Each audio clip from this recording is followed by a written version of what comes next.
You give written thing you can give. Okay. மாண்புமிகு 3 minutes. மாண்புமிகு உள்துறை அமைச்சர் அவர்களே மற்றும் சக உறுப்பினர்களே, உங்கள் அனைவருக்கும் என்னுடைய பணிவார்ந்த வணக்கத்தை தெரிவித்துக் கொள்கிறேன். உள்துறை அமைச்சகத்தின் செயல் திட்டங்களுக்கான நிதி ஒதுக்கும் கோரிக்கையின் மீது விடுதலை சிறுத்தைகளின் கருத்தை பகிர்ந்து கொள்வதற்கு வாய்ப்பளித்தமைக்காக முதலில் நன்றியை தெரிவித்துக் கொள்கிறேன். உள்துறை அமைச்சகத்தின் முன்னால் ஏராளமான சவால்கள் குவிந்து கிடக்கின்றன என்றாலும் முதன்மையான சவால் தேசிய பாதுகாப்பு. தேசிய பாதுகாப்பு என்பது அகநிலை பாதுகாப்பையும் புறநிலை பாதுகாப்பையும் உள்ளடக்கியதாகும். உள்நாட்டு பாதுகாப்பு வெறும் சட்டம் ஒழுங்கை பாதுகாப்பதில் மட்டுமே இல்லை. ஆகவே புறநிலை பாதுகாப்போடு உள்ளடங்கிய ஒன்றுதான் அகநிலை பாதுகாப்பு. இங்கே பேசிய அனைவரும் வன்முறை, தீவிரவாதம், பயங்கரவாதம் இவற்றை பற்றி விரிவாக பேசினார்கள். வன்முறை என்பது இருவகைப்படும். ஒன்று ஆதிக்கத்திலான வன்முறை, இன்னொன்று விடுதலைக்கான வன்முறை. தெருவிலே மேயும் கோழி குஞ்சை கொத்தி தின்பதற்காக பாய்ந்து வருகிற பருந்து செய்வதும் வன்முறைதான். தாய் கோழி தன் குஞ்சை பாதுகாப்பதற்காக தாவி பாய்ந்து கொத்துவதும் வன்முறைதான்.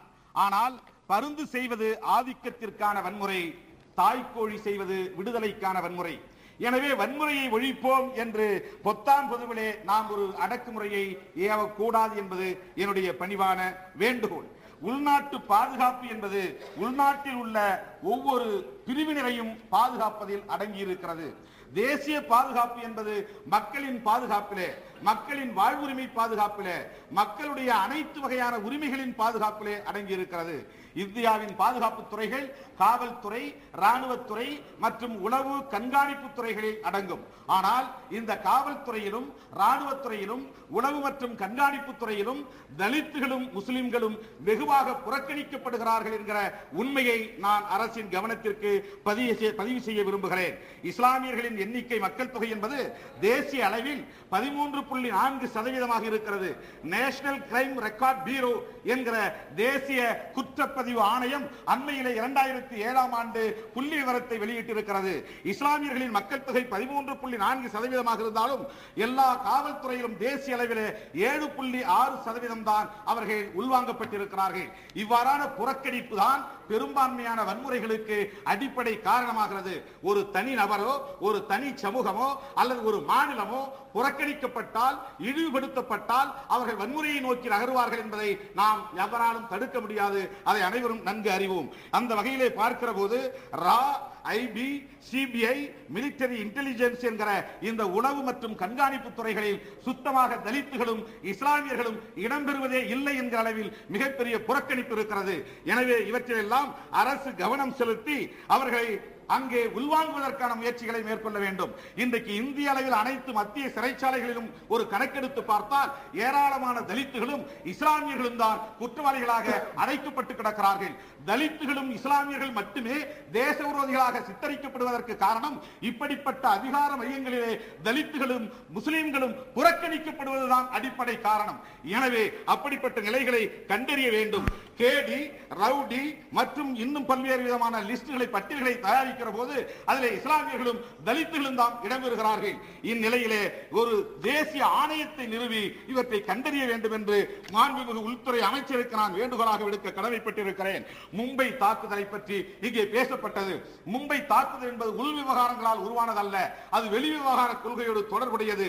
நாம் நம்முடைய மனத்தை அமைதியாக வைத்திருக்க வேண்டுமானால் நாம் நல்லவராக இருந்தால் மட்டும் போதாது, நம்மை சுற்றியுள்ளவர்களும் நல்லவர்களாக இருக்க வேண்டும். நம் தேசம் அமைதியாக இருக்க வேண்டுமானால் நாம் நம்முடைய தேசத்தில் மட்டுமே அமைதியை நிலைநாட்டுவதற்கான முயற்சியில் ஈடுபட்டால் போதாது, வெளி விவகார கொள்கையிலும் நாம் ஒரு நல்ல உறவை ஏற்படுத்திக் கொள்ள வேண்டும். பண்டிட் ஜவஹர்லால் நேரு காலத்தில் அணிசேரா கொள்கை நடைமுறையில் இருந்தது. ஆனால் இன்றைக்கு இந்திய அரசின் நிலை என்பது அமெரிக்காவை சார்ந்தே அனைத்தும் திட்டமிடப்படுகிறது, வரையறுக்கப்படுகிறது.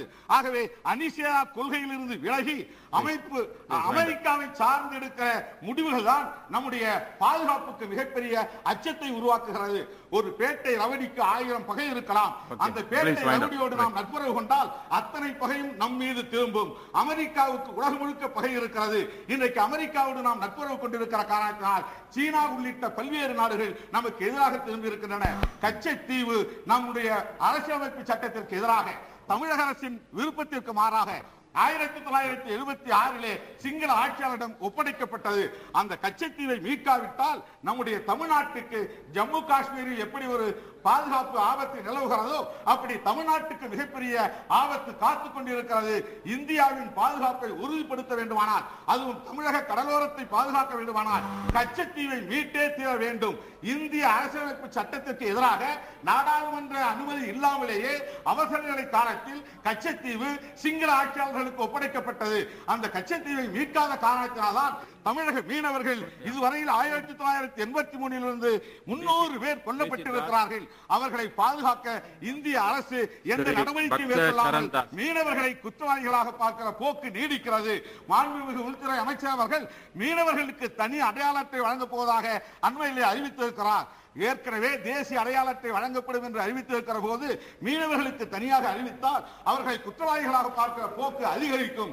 எனவே இதை மறுபரிசீலனை செய்ய வேண்டும் என்று கேட்டுக்கொண்டு கச்சத்தீவை மீட்பதில்தான் இந்தியாவின் பாதுகாப்பு, தென்னக பாதுகாப்பு அடங்கி இருக்கிறது என்பதை சுட்டிக்காட்டி வாய்ப்புக்கு நன்றி கூறி அமர்கிறேன். நன்றி, வணக்கம்.